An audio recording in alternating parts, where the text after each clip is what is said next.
வணக்கம். விடுதலை ராஜேந்திரன்.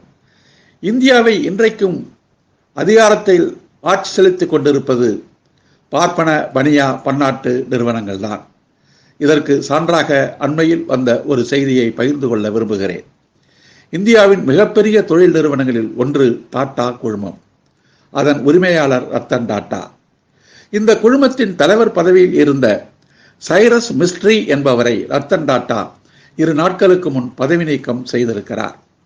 அவர் பதவி நீக்கம் செய்த அடுத்த நாளே உயர் பதவியில் இருந்த நிர்வாக குழுவில் இடம்பெற்றிருந்த 3 பேர் தங்கள் பதவியை ராஜினாமா செய்திருக்கிறார்கள்.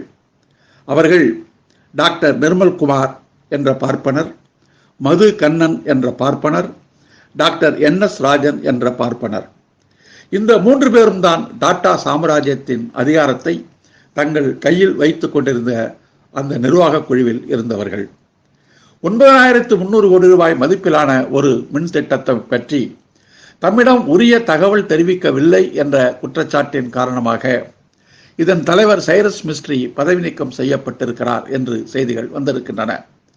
டாடா நிறுவனத்தில் ஏற்பட்ட இந்த நெருக்கடியிலிருந்து தப்பிப்பதற்காக ரத்தன் டாடா அவசரமாக ஆயுள் காப்பீட்டு கழகத்தின் தலைவரை சந்தித்திருக்கிறார்.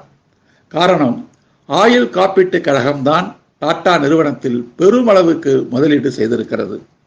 இந்த ஆயுள் காப்பீட்டு கழகத்தின் தலைவராக இருப்பவரும் VK சர்மா என்கின்ற ஒரு பார்ப்பனர் தான்.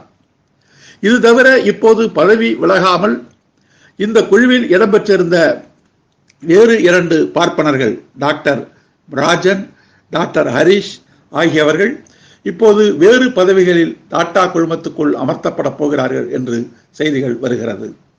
ஆக இந்தியாவில் பார்ப்பனர்கள் எவ்வளவு உயர்ந்த அதிகார பீடத்தில் உட்கார்ந்து கொண்டு பெரும் தொழில் நிறுவனங்களை தங்களுடைய அதிகார கட்டுப்பாட்டுக்குள் வைத்துக் கொண்டிருக்கிறார்கள் என்பதற்கு இந்த செய்தியை ஒரு சான்றாக கருத வேண்டும்.